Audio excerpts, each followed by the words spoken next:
Tahukah tuan-tuan semua di manakah Dajjal akan keluar? Rasulullah bersabda, Dajjal akan keluar nanti dari sebuah kota yang disebut dengan Asfahan. Di mana Asfahan ini?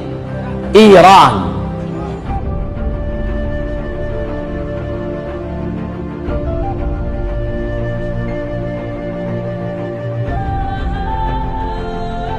Ketahuilah, Asfahan berada di Iran, dan Asfahan adalah sebuah kota yang diisi seluruhnya oleh komunitas Yahudi.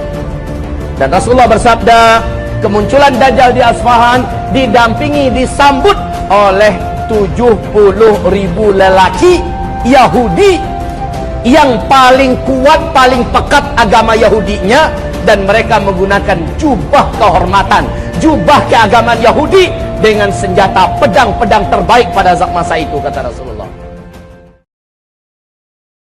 Rasulullah mengatakan, agar kamu selamat dari Dajjal, lakukan 6 hal berikut. Yang pertama, tolong luruskan kembali pemahaman akidah. Yang kedua, yang hidupnya dalam Islam benar-benar fanatik habis dengan Al-Quran dan Sunnah. Yang ketiga, umat Nabi yang mampu hijrah, cepat lari dan hijrahlah ke Mekah atau ke Madinah, karena 2 kota inilah yang tidak akan bisa dimasuki oleh Dajjal. Yang keempat, sebelum tutup solatnya, setelah tahiyat akhir, baca doa perlindungan dari Dajjal.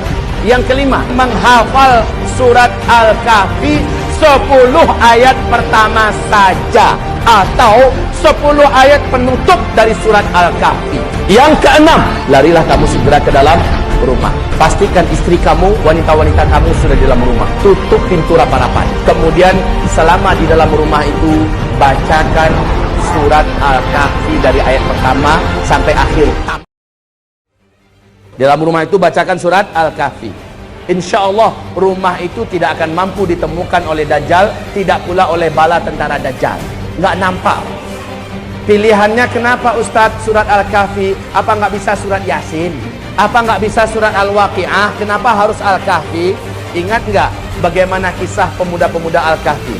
Orang-orang yang mempertahankan iman, menyelamatkan iman, sembunyi dalam gua. Padahal gua itu ada di negeri kekuasaan raja. Bala tentaranya disuruh mencari mereka. Mereka lalu lalang di depan gua, tapi guanya nggak nampak. Sampai 309 tahun. Masya Allah. Allah selamatkan penduduk yang ada dalam gua itu. Di akhir zaman, Dajjal dan bala tentaranya akan menyatroni setiap kota-kota di muka bumi. Orang yang masuk ke dalam rumah, di rumah dia bacakan surat Kahfi, akan terjadi hal yang sama. Insya Allah rumahnya tidak akan nampak, Pak. Tidak akan ketemu. Ini guna membaca surat Al-Kahfi di akhir zaman.